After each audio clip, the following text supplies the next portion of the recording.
자, 우리 인사하고 시작하겠습니다. 안녕하세요. 오늘부터 우리 문제풀이를 시작하는데요. 문제풀이 과정에 있어서 이제 그 교재를 보시면 기출문제하고 예상문제 이렇게 각 챕터마다 넣어놨습니다. 근데 이 문제풀이가 중요한 게 마지막 최종 정리 단계, 거의 마지막 정리 단계죠. 물론 나중에 핵심 요약 같은 그런 특강도 있겠지만 정기적인 과정에서는 이제 공부하는 마지막 최종 정리 단계입니다. 근데 우리 내국소비세법의 경우에는 기출문제가 거의 70%가 나와요. 기출문제가. 그래서 기출문제를 일단 여러분들이 완벽하게 풀 수 있어야 됩니다. 근데 문제가 기출문제하고 똑같이 나지는 않을 거 아니에요. 그래서 거기에 예상 문제를 추가로 넣어놓은 겁니다. 요 예상 문제는 회계사 시험, 세무사 시험, 공무원 시험 이런 그 각종 다른 시험에서 세법에 관해서 출제됐던 문제들을 엄선해가지고 거기에 추려놓은 겁니다. 그래서 가능하면 언제 어디에 시험이 출제됐는지 제가 연도하고 시험 종류를 다 달아놨어요. 예상 문제는요, 기출 문제보다 난이도가 최소한 같거나 높습니다. 그래서 예상 문제까지 다 풀어볼 수 있어야 됩니다. 자, 정리를 하면 기출 문제는 100% 완벽하게 정리해야 됩니다. 그러면 70점은 맞아요. 그 다음에 기출 문제가 똑같이 나지는 않잖아요. 그 관련된 주제를 가지고 이제 다른 각도로 출제가 되잖아요. 그래서 그거를 보충하기 위해서 예상 문제를 달아놓은 겁니다. 그래서 예상 문제는 70점을 완벽하게 맞게 하는 동시에 그 다음에 플러스 한 15점 정도를 높여줍니다. 그래서 우선순위를 따지면 일단은 기출문제 100% 완벽하게 정리할 것. 그 다음에 예상 문제를 보충적으로 이용해서 예상 문제까지 여러분들이 다 완벽하게 정리한다면 80점 이상 가능합니다. 그런데 제가 처음에 수업을 시작하면서 우리 목표는 80점 맞는 게 목표가 아니에요. 그죠? 아니 1시간, 2시간 시험 보면 100점도 맞죠. 근데 우리는 시간 내에 정확하게 풀어야 되잖아요. 그래서 최종 목표는 2080입니다. 20분 안에 80점 맞게. 그렇게 여러분들이 앞으로는 연습을 해 나가야 됩니다.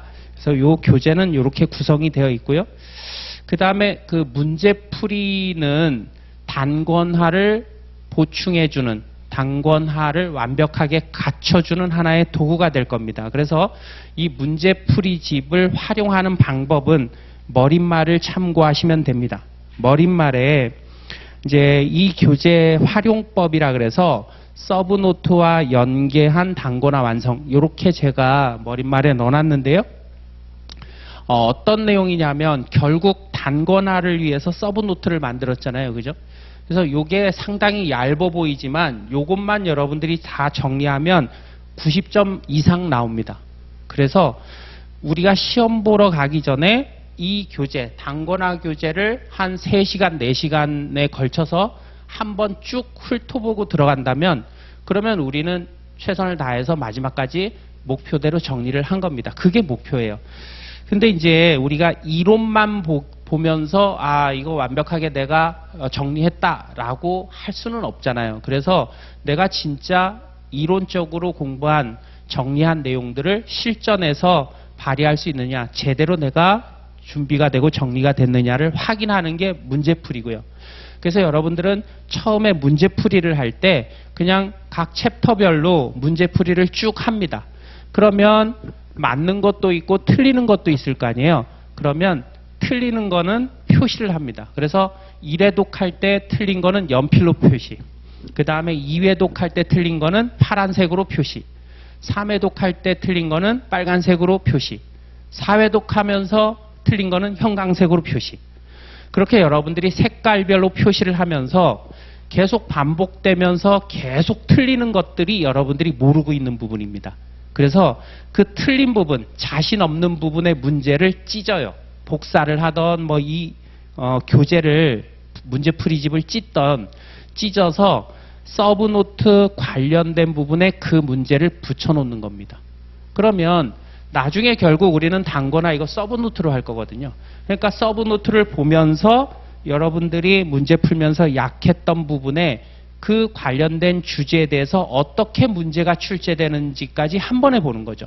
그러면 훨씬 더 완벽한 준비가 될 것이다. 그래서 교재 활용은, 문제풀이에 대한 교재 활용은 이렇게 하고요. 그래서 우리 그 문제풀이 과정 중에 주 교재는 2권입니다. 단권화 교재하고 그 다음에 문제풀이집. 결국은 단권화로 다 모을 거예요. 그 작업을 이번 수업 시간에 하시면 되고요. 그 다음에 이제 우리 수업이 오늘 개강을 해서 12월 달까지, 12월 아마 크리스마스 전에 종강하는 걸로 되어 있는데, 목요일 날을 기본으로 하면서 간혹 토요일이 들어갑니다.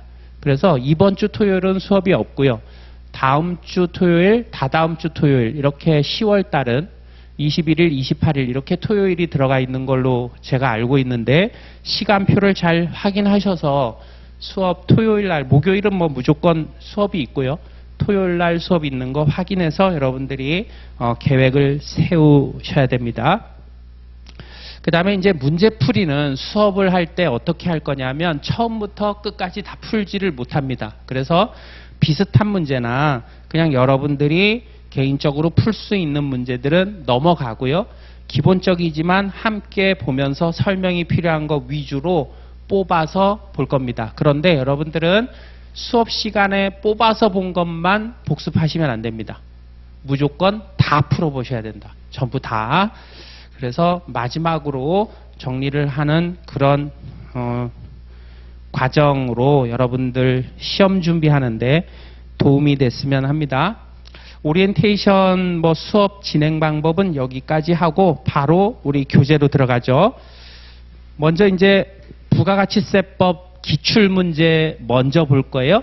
자, 수업은 이렇게 할 겁니다. 원래 여러분들이 먼저 풀어보고요. 그 다음에 일정한 시간 후에 일정한 시간을 여러분들한테 들여서 풀어보라 그러고 제가 설명을 하고 이렇게 하고 싶지만 시간이 안 됩니다. 그러면 진도가 많이 안 나가고 또 이제 시간 내에 과정을 종강을 해야 되기 때문에 그러면 같이 풀 수 있는 문제가 많이 줄어들어요. 그래서 기출문제는 제가 그냥 설명을 드리고요.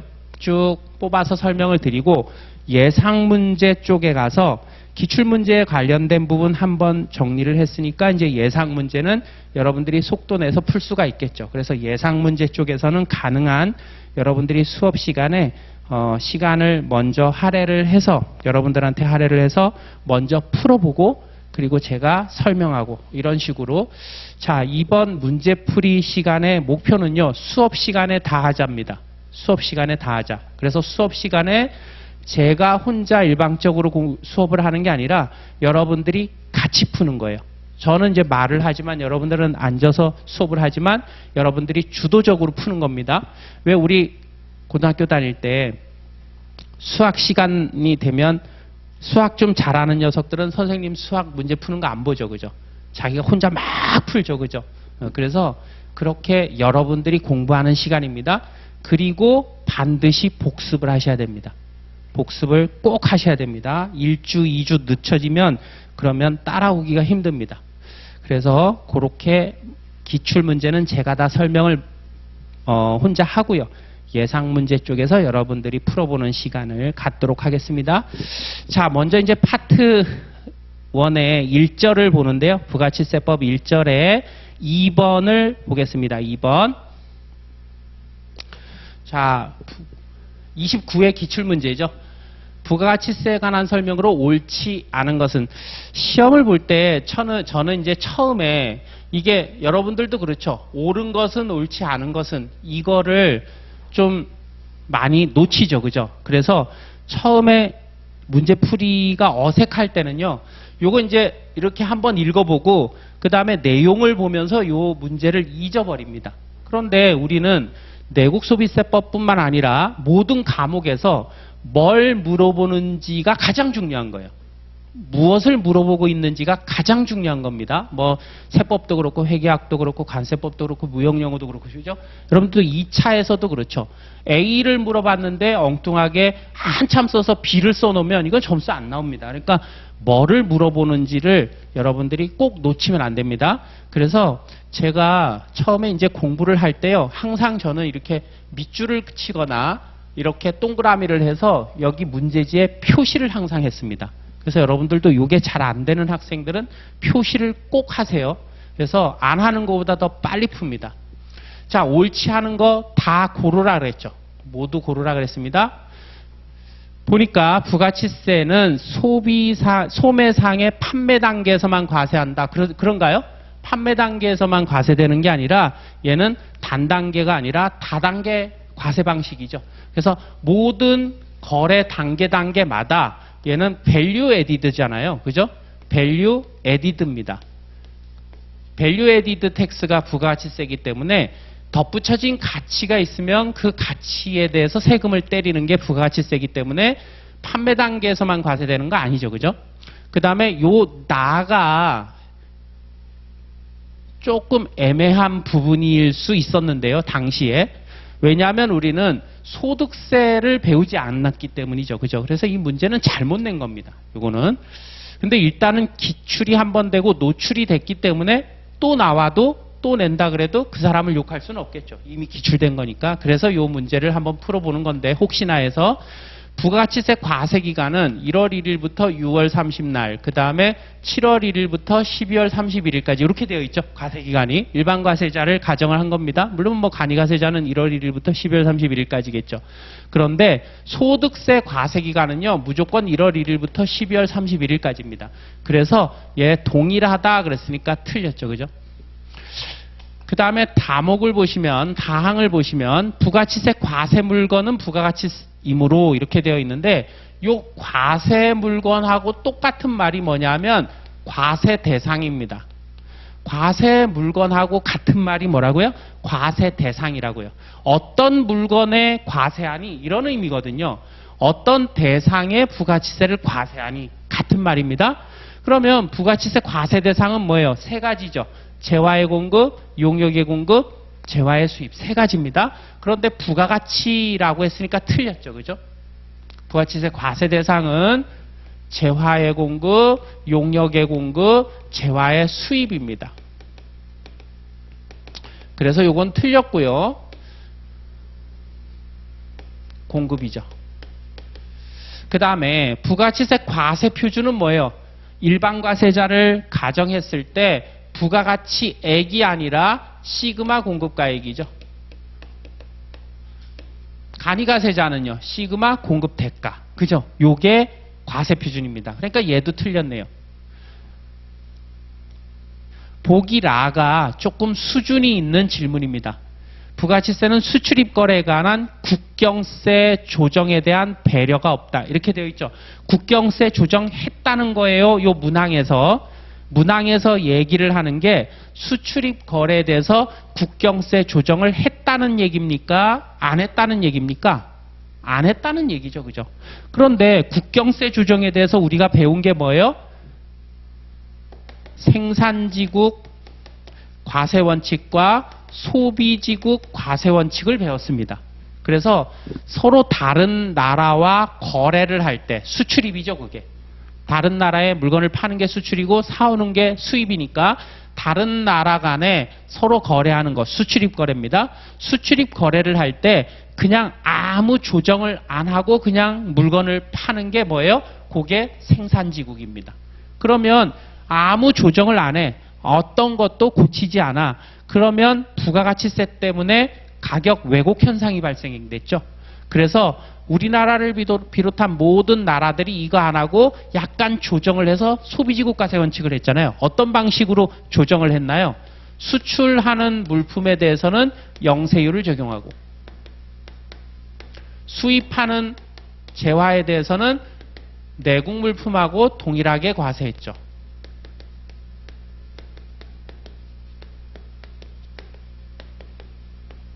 요게 뭡니까? 국제적인 거래에 있어서 일정한 조정을 한 겁니다. 요게. 그러니까 우리나라는 소비지국가세 원칙, 즉 국경세 조정을 한 거잖아요. 그런데 여기에서는 국경세 조정에 대한 배려가 없다 그랬으니까 얘도 틀렸네요. 그죠? 그러면 옳지 않은 것은 모두 몇 개요? 전부 답니다. 그래서 5번이 정답이죠. 이렇게 되는 겁니다. 자, 그 다음에 예상 문제로 넘어가서요. 1절에 대해서는 예상 문제도 제가 풀겠습니다. 자, 옳지 않은 걸 고르는 문제입니다. 옳지 않은 거. 1번, 일정 기간 동안의 매출액에서 매입액을 공제하여 세율을 적용하는 전 단계 거래공제법을 채택하고 있으므로 자본재에 대한 투자 활성화를 촉진하고 있다. 자본재에 대한 투자 활성화 촉진은 이건 맞는 얘기인데 앞부분이 틀렸죠. 매출세액에서 매입세액을 공제하는 거죠. 매출액에서 매입액을 공제하는 게 아닙니다. 그래서 얘는 전 단계 거래공제법이 아니라 전 단계 세액공제법이죠. 매출세액에서 매입세액을 빼서 계산하는 전 단계 세액공제법입니다. 전 단계 세액공제법의 장점이 뭐예요? 자본재에 대한 투자 활성화를 촉진해 주는 거죠. 자본재라고 하더라도 매입세액으로 다 공제가 되니까 투자할 때마다 투자 금액의 10%만큼 매입세액으로 공제가 되니까 투자가 활성화되는 거죠. 자, 그래서 1번이 이게 틀렸습니다. 여러분들이 문제를 풀 때요. 우리 선택지항은 5가지인데 1번, 2번, 3번을 보다가 답이 나왔어요. 그러면 답을 체크하고 넘어갑니까? 절대 안 됩니다.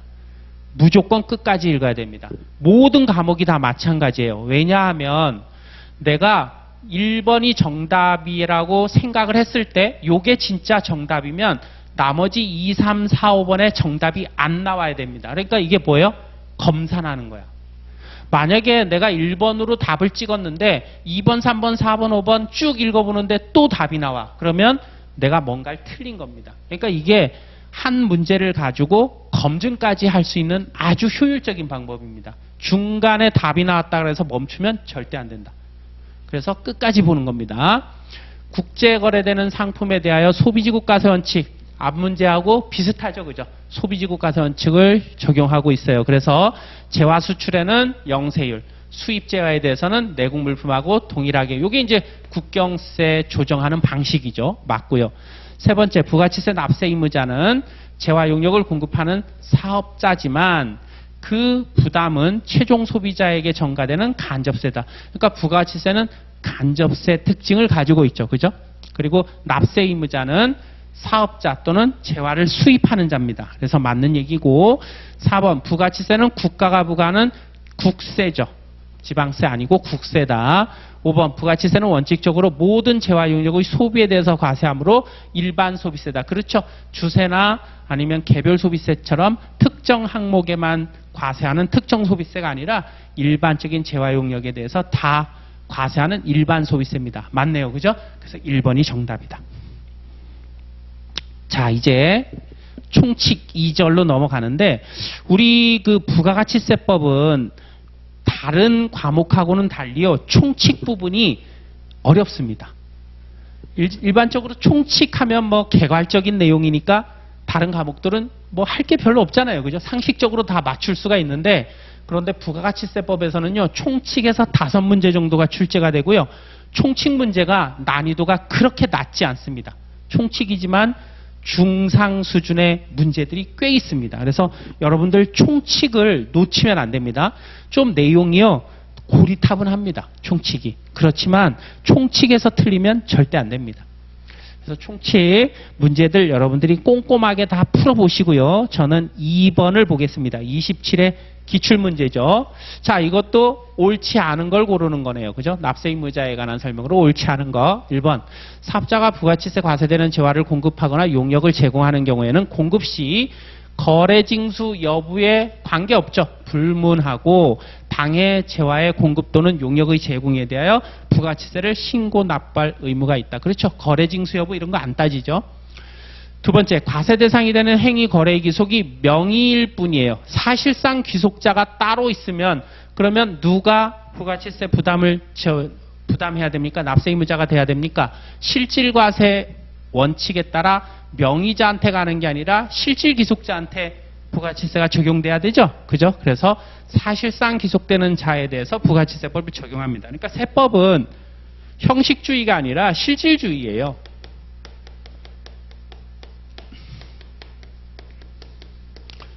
실질과세 원칙이라 그러죠. 요거를. 그 다음에 세 번째, 부가치세 납세 의무자는 법인격 없는 단체는 포함되지 않는다. 그런가요? 아니요. 법인, 개인, 영리, 비영리 따지지 않고요. 법인격 없는 단체 다 포함됩니다. 그죠? 그래서 얘가 틀렸네요. 옳지 않은 거 고르라 그랬으니까. 4번, 외국으로부터 용역을 수입하는 거요. 자, 과세 대상이 뭐죠? 재화의 공급, 용역의 공급, 재화의 수입입니다.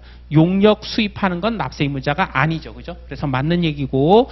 5번, 부가치세 납세 의무자는 개인, 법인, 영리, 비영리, 법인격 없는 단체 다 포함하는 겁니다. 요게요, 이번에 개인, 법인, 법인격 없는 단체 다 포함된다는 게 올해 3월에 또 출제가 됐습니다. 요 문제가. 자, 그래서 옳지 않은 것은 3번인가요? 3번. 자, 그 다음에 세 번째 문제는 넘어가고요. 4번으로 가겠습니다. 4번. 요 사업장에 관한 문제는 요건 단골 문제입니다.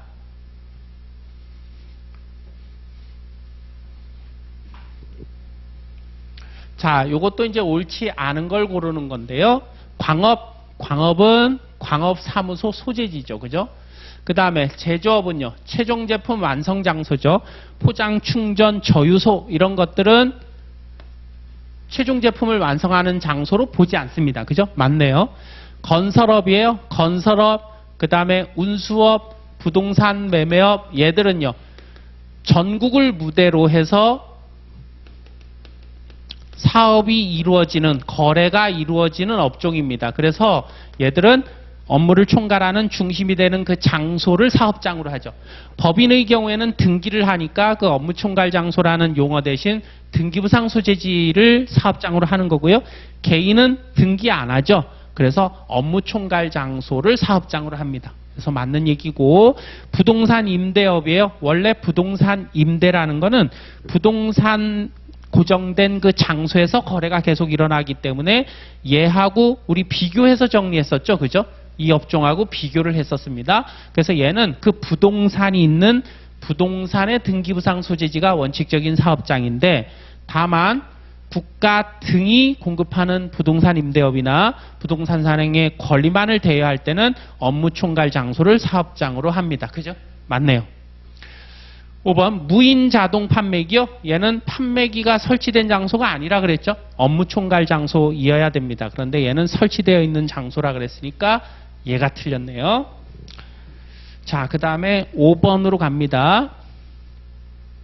이 5번 문제는요. 좋은 문제입니다.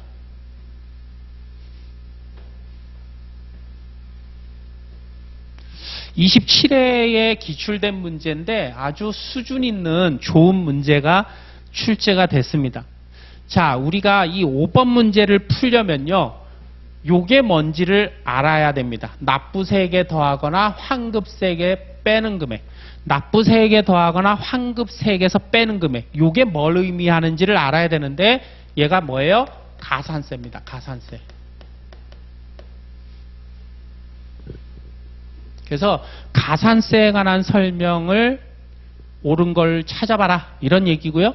그 다음에 또 하나 뭐를 알아야 되냐면, 자, 사업자 등록은 사업개시일로부터 20일 이내에 사업자 등록을 신청해야 돼요. 그죠? 근데 20일 이내 신청을 안 하면 미등록 가산세가 부과가 되거든요. 요 미등록 가산세가 어떻게 계산되는지 얘를 또 알아야지 이 문제를 풉니다.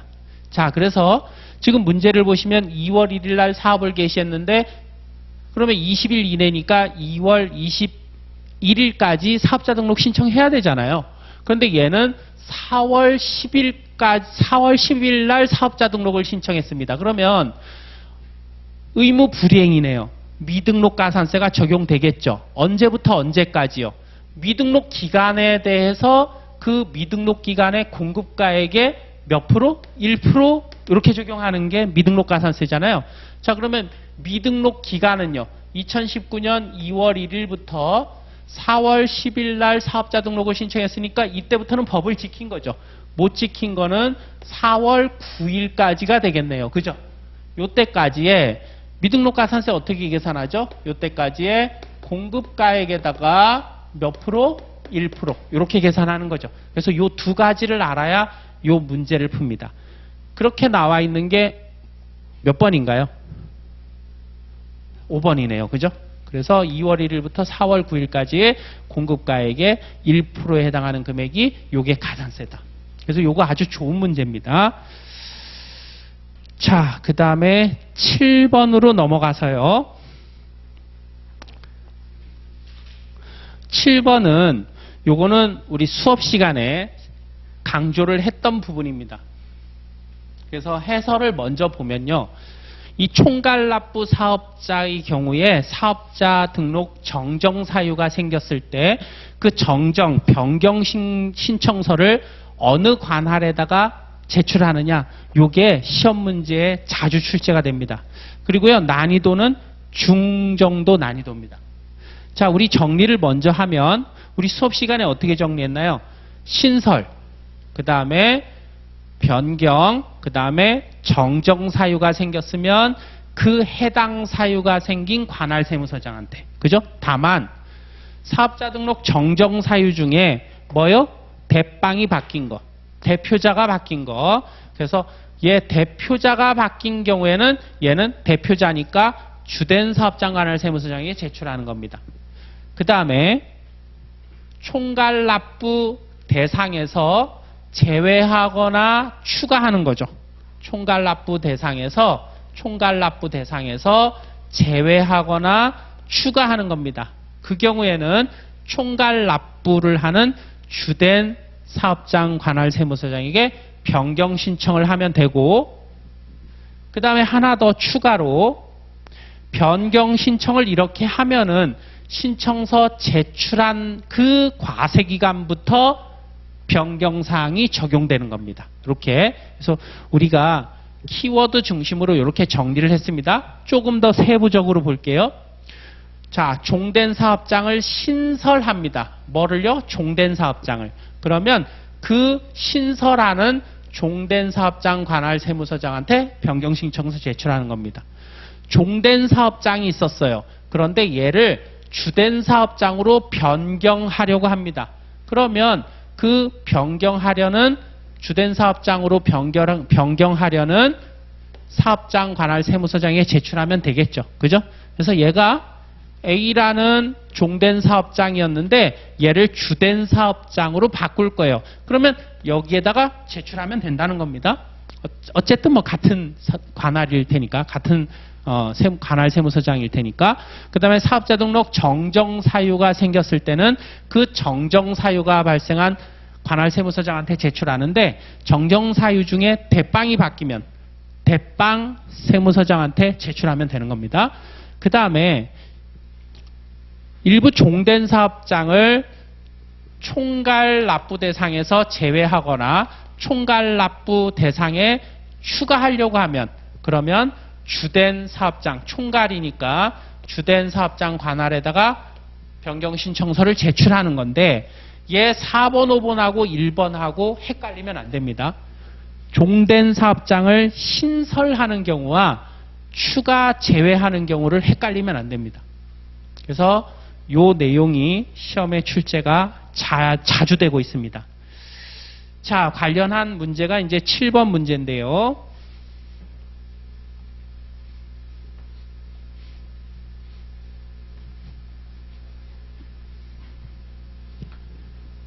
자, 옳지 않은 거 고르는 문제네요. 그죠? 옳지 않은 거 봅니다. 1번, 일부 종된 사업장을, 자, 총괄납부 대상에서, 총괄납부 나왔네요. 총괄납부에서 제외하려고 하면, 총괄이니까 주된이죠. 그런데 종된이라 그랬으니까 틀렸네요. 그죠? 1번이 틀렸습니다. 1번이. 그 다음에 종된 사업장을 신설합니다. 신설이 키워드죠. 그럴 경우에는 신설하려고 하는 종된 사업장, 신설이 요게 관할이 되고요. 그 다음에 자, 우리 사업자 등록 정정 사유가 생기면 정정 사유가 발생한 그 관할에다가 신고를 변경 신청서를 제출하는데 대빵이 바뀌면 총괄이다. 이렇게 주된이다. 이렇게 우리가 정리했죠. 그런데 사업자 등록 정정 사유가 발생한 경우에는 이렇게 나눈 것보다는 우리가 정리를 했던 사업자 등록 정정 사유 중에 하나를 집어넣습니다. 그러니까 상호 변경, 이름 변경하는 거 요거 사업자 등록 정정 사유라는 걸 여러분들이 알고 있어야 돼. 그래서 이 문제가 좋은 겁니다. 이게. 그래서 그냥 사업자 등록 정정 사유가 발생한 경우 이러면 난이도가 확 떨어지죠. 그런데 그 정정 사유 중에 몇 가지 관련된 거를 여기다 집어넣는 거야. 그러면 정정 사유도 알아야 이 문제를 풀겠죠. 그래서 정정 사유도 중요합니다. 자, 정정 사유가 발생했는데 대빵이 바뀐 거 아니네요. 그러니까 그 변경 사유가 발생한 관할에다가 제출하면 되고 종된 사업장을 주된 사업장으로 변경하고자 한대요. 그러면 그 변경하고자 하는 주된 사업장으로 변경하고자 하는 관할에다가 제출하면 되고 자, 총괄에서 추가 제외, 총괄에서 추가한대요. 그러면 주된 사업장에 제출하면 되겠죠. 이렇게. 자, 그래서 아주 중요한 문제입니다. 그 다음에 8번으로 가서 사업자 등록 정정 신고 사유가 아닌 것은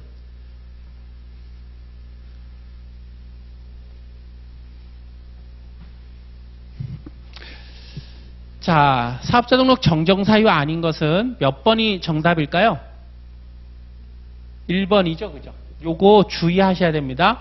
그 사업장의 주소 이전은 정정 사유예요. 그런데 그 사업을 하는 대표자의 주소 이전은 정정 사유가 아닙니다. 그래서 요거 여러분들이 꼭 체크를 해 주셔야 됩니다. 헷갈리기 쉬운 부분이죠. 나머지는 다 정정 사유입니다. 그리고 자, 상속하고 비교되는 게 하나 있었죠. 상속은 정정 사유인데 증여는 뭐라고요? 증여는 요거는 폐업 사유입니다. 그래서 요것도 여러분들이 놓치면 안 됩니다. 그래서 상속은 정정 사유인데 증여는 폐업 사유더라. 그래서 옳지 않은 것은 1번이고요. 9번으로 넘어가서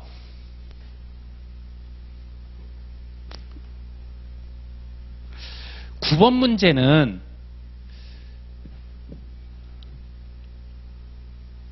보통 이제 그 과세 기간에 대한 문제에 있어서 여러분들이 어려워하는 게 과세 유형 변경일 때 과세 기간을 조금 어려워합니다. 근데 이 문제는 과세 유형 변경, 즉 일반에서 간이, 간이에서 일반으로 유형이 변경됐을 때 그때 과세 기간을 간이가세자나 일반가세자가 적용되는 과세기간을 물어보는 게 아닌 거고요. 그런 문제는 아니고 뒤에 나올 겁니다.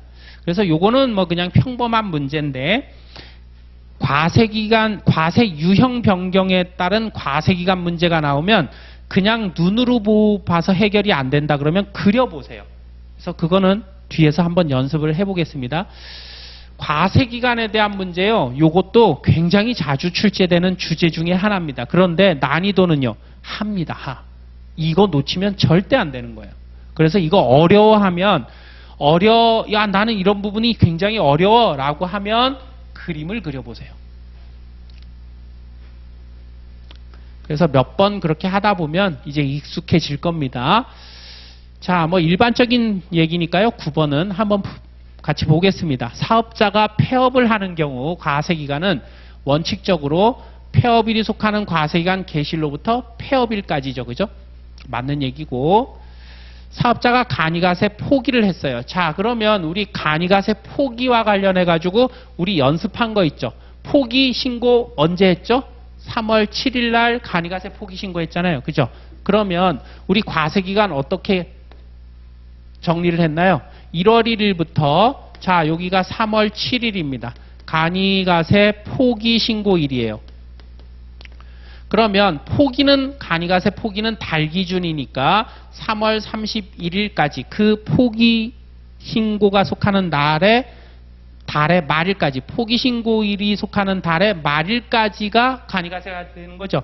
그 다음부터 유형이 변경됩니다. 6월 30날이겠죠. 요게 일기니까. 그래서 우리가 연습한 게 요거예요. 3월 7일 날 간이가세 포기일 때 과세기간.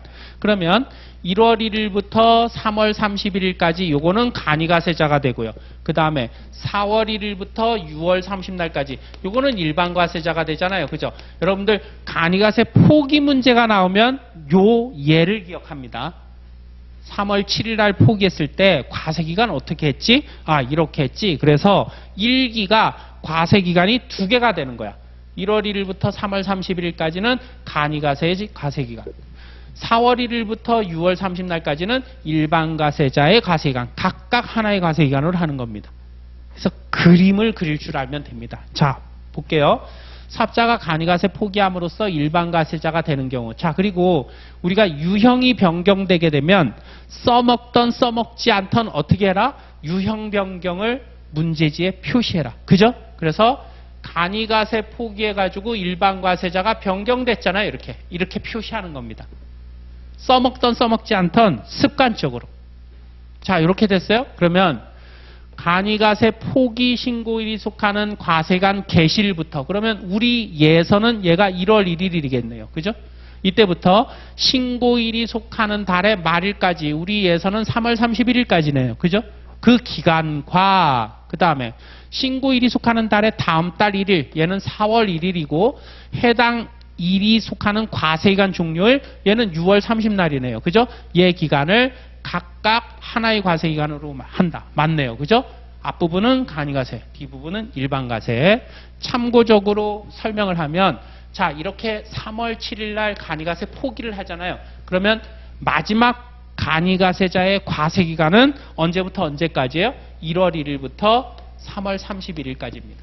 간이가세자의 과세기간은 일반적으로 1월 1일부터 12월 31일까지인데, 그런데 얘가 그 다음 연도에 3월 7일 날 간이가세 포기를 했어요. 그러면 3월 말까지 간이가세하고 이제 없잖아. 그러니까 최종 간이가세자의 과세기간이 1월 1일부터 3월 31일까지가 되는 겁니다. 그러면 마지막 과세기간이니까 이제 얘가 이 과세기간 종료일로부터 25일 이내에 뭐 해야 돼요? 확정신고해야 됩니다. 그래서 이 경우에는 간이가세자가 이렇게 과세기간, 마지막 과세기간이 규정되기 때문에, 정해지기 때문에 얘는 어떻게 해요? 4월 25일까지. 이때부터 25일 이내죠. 이렇게 하겠습니다. 이렇게. 그래서 4월 25일까지 간이과세자로서 확정신고를 하는 겁니다. 마지막 과세기간이 1월 1일부터 3월 31일이니까 그 과세기간 종료일로부터 25일 이내에 확정신고하는 거예요. 그리고 간이가세는 빠이빠이 하는 겁니다. 그 다음에 뭐 일반과세자 이제 4월 1일부터 사업을 시작했으니까 4월 1일부터 6월 30날까지 첫 번째 과세기간으로 해서 얘는 7월 25일까지 일반과세자의 확정신고를 하는 겁니다.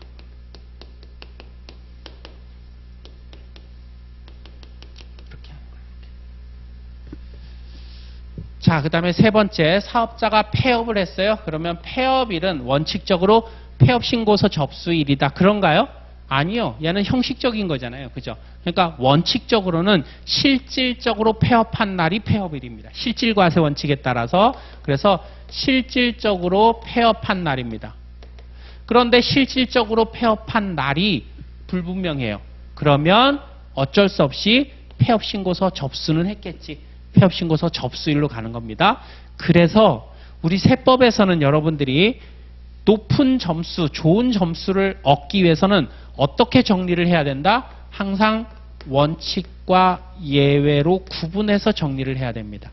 아마 관세법도 그럴 거예요. 법 과목은 다 그렇습니다. 원칙과 예외로 구분해서 반드시 정리해야 됩니다. 그래서 그게 법 규정마다 다만, 단 이런 게 계속 붙잖아요. 그거를 구분해서 정리해야 돼. 그래서 만약에 원칙 예외를 구분하지 않으면 이런 문제 곤란할 수 없겠죠. 그죠? 그래서 원칙적으로는 실질적인 폐업일이고 그게 불분명할 때 예외적으로 폐업신고서 접수일로 가는 거기 때문에 얘는 3번은 틀린 겁니다. 옳지 않은 거 고르라 했으니까. 그 다음에 합병법인으로 인한 소멸법인의 최종 과세기간은 자 합병 등기일 또는 변경 등기일까지죠. 그죠?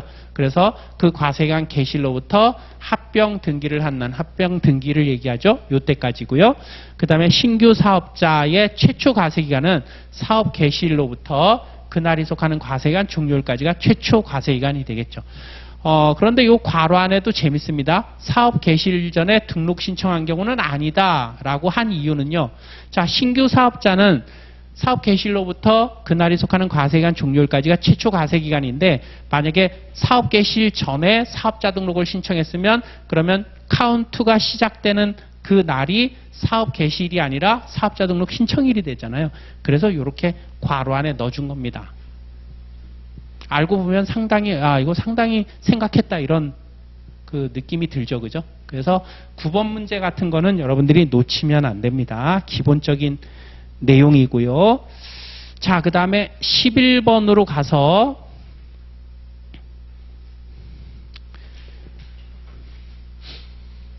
뭐 문제에서는 신고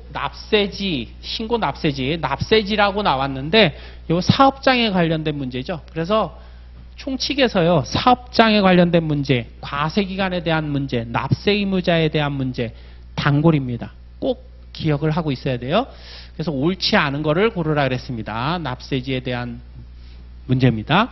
자, 운수업이에요. 운수업인데 등록 차량이 나왔네요. 그러면 얘는 누구 이름으로 등록을 했느냐가 키워드라 그랬죠. 그죠? 그래서 차량을 운수업에 있어서 차량을 법인 이름으로 등록했으면 법인을 따라가고 개인 이름으로 등록을 했으면 개인을 따라가라 이렇게 했죠. 법인 명의로 등록된 차량이니까 업무 총괄 장소가 아니라 등기부상 소지지가 되겠네요. 그죠?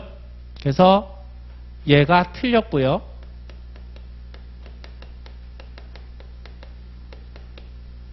옳지 않은 거 고르라 그랬죠? 옳은 거 고르라 그랬습니까? 옳은 거.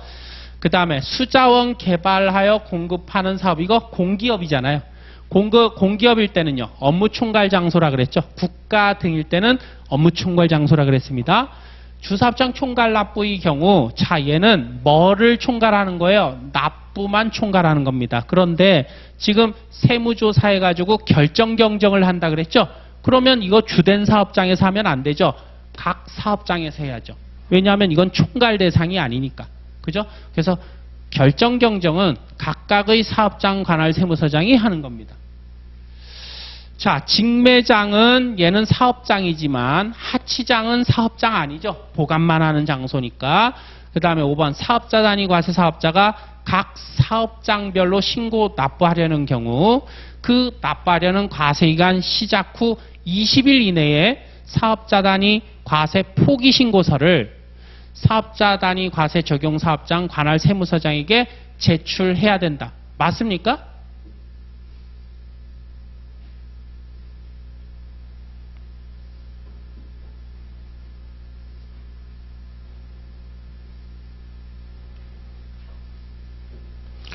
사업자 단위 과세 포기 신고는 사업자 단위 과세 적용 사업장, 이 사업자 단위 과세 적용 사업장이 이게 사업자 단위 과세의 주된 사업장의 개념이죠. 그죠?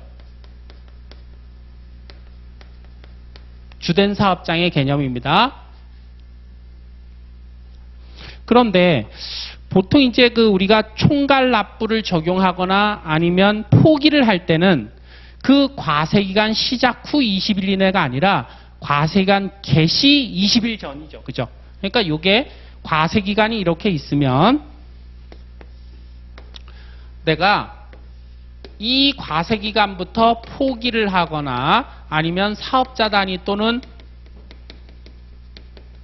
총괄 납부를 하려고 해요. 그러면 얘 개시되기 20일 전까지 여기까지 포기 신고나 아니면 적용 신고를 해야 되는 거예요. 그런데 요게 아니죠. 요 개시 20일 전까지입니다. 요때까지. 그죠? 그런데 얘는 지금 뭐라 그랬어요?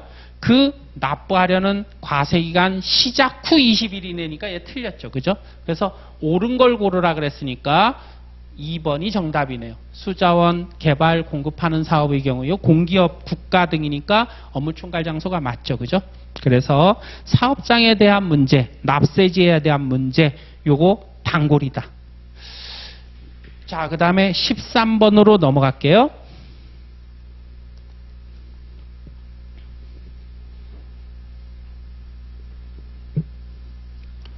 주사업장 총괄 납부하고 사업자 단위 과세는요, 비교해서도 많이 나오고, 총괄 납부나 사업자 단위 과세 별도로 각각 독립적인 문제로도 많이 나옵니다. 그래서 우리 그 서브노트에 주사업장 총괄 납부하고 사업자 단위 과세 요약표로 만들어 놨죠.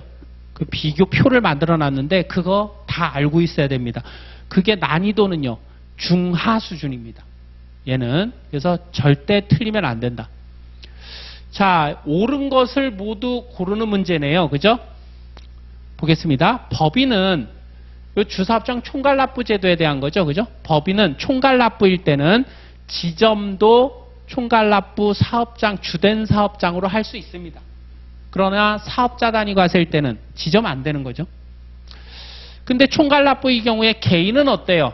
지점의 개념인 부사무소 주사업장 안 됩니다. 꼭 기억을 하셔야 되고, 그 다음에 니은 주사업장 총괄 납부 사업자가 종된 사업장을 얘 또 나왔네요. 그죠? 앞에 27회인가 29회에 나왔는데 30회 또 나왔잖아요. 그래서 신설하는 겁니다. 신설이 키포인트고, 그러면 이 경우에는 주된 사업장이 아니라 신설하는 관할 세무서장이죠. 그래서 얘 틀렸고, 자, 그 다음에 디귿 주사업장 총괄 납부 사업자가 주된 사업장의 이동이 빈번할 때는 주사업장 총괄 납부 적용을 하지 아니할 수 있다. 자, 주사업장 총괄 납부 적용 제외 사유가 있는데 두 가지가 있었죠. 그런데 자, 얘가 1번하고 2번인데 2번은 뭐 기타 총괄 납부가 부적당하다고 인정되는 경우니까, 그죠? 하나만 기억하면 된다 그랬습니다.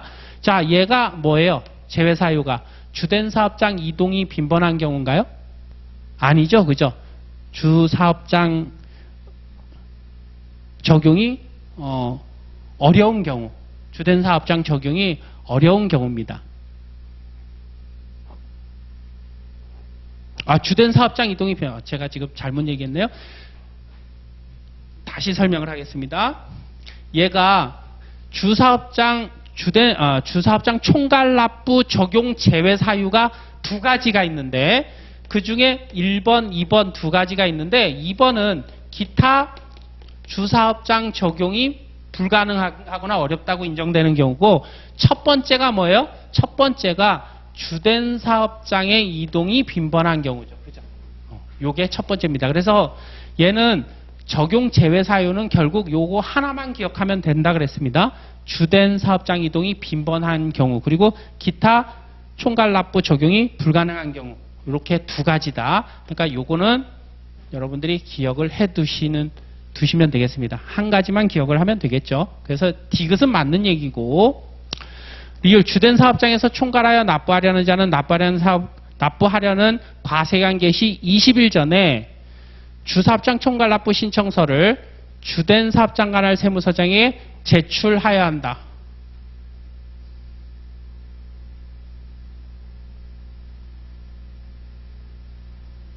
그런데 자, 리을은요, 그 총괄 납부하려는 과세관 개시 20일 전까지 주된 사업장 관할 세무서장에 제출하는 거, 여기까지는 맞아요. 그죠? 그런데 부가가치세법에서는 총괄 납부 사업자 단위 과세 요 기간 내에 제출하면은 오케이입니까? 아니면 승인사항입니까? 기간 내에 제출만 하면 되는 거예요.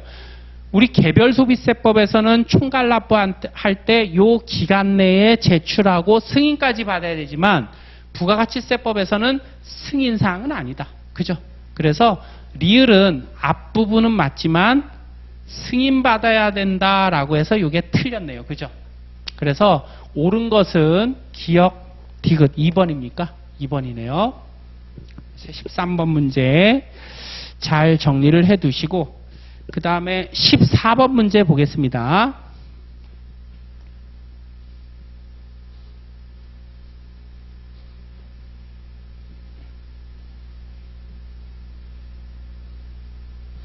자, 사업자 등록 의무가 없는 자는, 자, 이게 문제가 조금 꼬여 있는 것 같네요. 그죠? 사업자 등록 의무가 없는 자를 고르는 문제입니다. 사업자 등록은 누가 해야 돼요? 사업자가 해야 됩니다. 사업자가 해야 되는데, 부가가치세법상 사업자는요, 얘는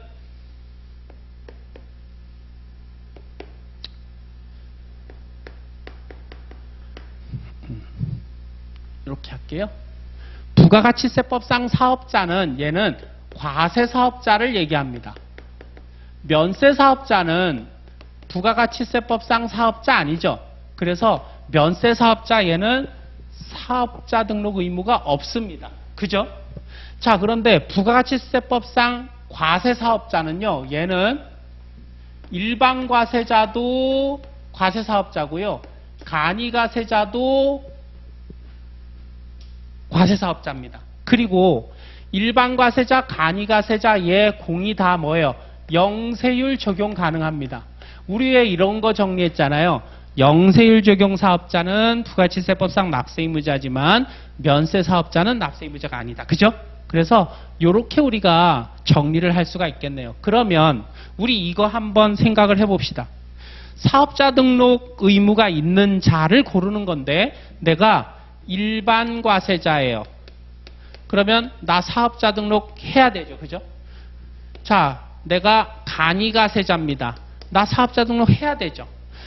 내가 일반 과세자이면서 and 요거 하나 할게요. 내가 면세 사업자입니다. 면세 사업자면 사업자 등록할 필요 없죠. 그런데 내가 과세 사업자이면서 일반 과세자이면서 면세 사업도 동시에 하고 있어요. 겸용 사업자죠. 그러면 나 이거 사업자 등록 해야 됩니까? 안 해도 됩니까? 해야 됩니다. 무조건 얘나 아니면 영세율 사업자, 얘도 과세 사업자니까 얘가 끼면, 그러면 뒤에 아무리 면세 사업자가 나오더라도 얘는 사업자 등록을 해야 돼요. 그것만 알면 요 문제는 풀 수가 있습니다. 자, 그래서 한번 보기를 볼게요. 사업자 등록 의무가 있는지 없는지 따져볼게요. 영세율이 적용되는 거래만을 한대요. 이 영세율 사업자잖아요. 영세율 사업자 뭐예요? 얘 사업자입니다. 그죠? 그러니까 사업자 등록 해야 되고, 자, 영세율 적용되지 않는 과세 사업과 영세율이 적용되는 거래를 겸한대요. 다 과세 사업자네요. 그죠? 그러니까 얘 해야 되고, 면세 사업만을 영위한대요. 얘 사업자 등록 할 필요 없네요. 그죠? 그 다음에 영세율이 적용되지 않은 과세 사업, 뭐 일반 과세자나 간이 과세자, 얘 사업자 등록 해야 되죠. 그 다음에 면세 사업 플러스 영세율이 적용되지 않는 과세 사업 겸업합니다. 무조건 사업자를 하면 사업자 등록 의무가 있는 납세 의무자에 해당되면 사업자 등록 해야 됩니다. 그죠? 그래서 의무 없는 것은 3번입니다. 근데 우리가 실무 경험이 없다 보니까 이런 문제가 오히려 어렵게 느껴질 수도 있어요. 그래서 요 내용을 이해를 하시면 되겠죠. 자, 15번 문제 보겠습니다. 이것도 어려운 문제는 아닌데 우리가 조금 그 실무 경험이 없다 보니까, 그리고 외국 법인이라는 얘기가 나오면 긴장하죠. 그래서 아마 이 문제가 어렵게 느껴졌던 수험생도 있을 겁니다. 그래서 한 번만 정리를 하고 여러분들이 풀어보면 똑같은 문제가 나오면 뭐 난이도는 하수준이겠죠. 옳지 않은 용어입니다. 자, 재화란 재산 가치가 있는 물건 및 권리를 말한다. 우리 재화에 대한 용어 기억하라 그랬죠. 그죠? 그리고 말장난으로요, 요 재산적 가치가 없는 요렇게 출제된 적도 있습니다. 그래서 부가가치세는 재산적 가치가 있어야 과세하는 겁니다. 재산적 가치가 없으면 부가가치세 과세 대상이 아니에요. 대가 관계가 없잖아요. 재산적 가치가 없으니까. 그죠? 돌멩이 하나 주는데 그게 무슨, 물론 뭐 이렇게 수집용이면 모르겠지만, 그래서 재산적 가치가 없으면 의미가 없어요. 부가가치세는. 그래서 재산적 가치가 있는 물건 및 권리다. 용역은 서비스라 그랬죠. 근데 얘도 재산적 가치가 있어야 돼요. 그죠? 재화 외에 재산 가치가 있는 서비스, 영무 및 그 밖의 행위. 이게 서비스죠. 그 다음에 사업자 요 개념 우리 기억하고 있죠. 그죠? 얘는 시험에 출제되던 출제되지 않던 무조건 기억해야 됩니다. 얘는. 그래서 사업자는 영리, 비영리 따지지 않고요. 사업상 독립적으로 재화용역을 공급하는 자다. 면세 사업자는 부가치세가 면제되는 재화용역을 공급하는 사업자고요. 외국 법인은 본점 소재지에 관계없이 아니요. 본점 소재지가 어디에 있느냐에 따라서 우리나라의 본점 소재지 주된 사무소가 있으면 내국 법인, 외국에 있으면 외국 법인입니다. 그리고 법인은 뭐예요? 우리나라에서 상법상 그 법인으로 보는 그런 어떤 단체를 법인이라고 합니다. 그래서 요거 각 주에서 우리가 그 서브노트에서 한번 정리한 적이 있었죠. 그죠? 법인에 대해서. 그래서 5번이 틀렸습니다. 얘는 내국법인, 외국법인을 따질 때는 어느 나라 법령에 의해서 설립됐느냐 이거 가지고 따지지 않습니다. 본점이 어디에 있느냐 이걸 가지고 따지는 거죠. 그죠? 그래서 틀린 건 5번이다. 한 번 정도만 보면 되겠습니다. 10분만 쉬었다가 나머지 문제 보겠습니다.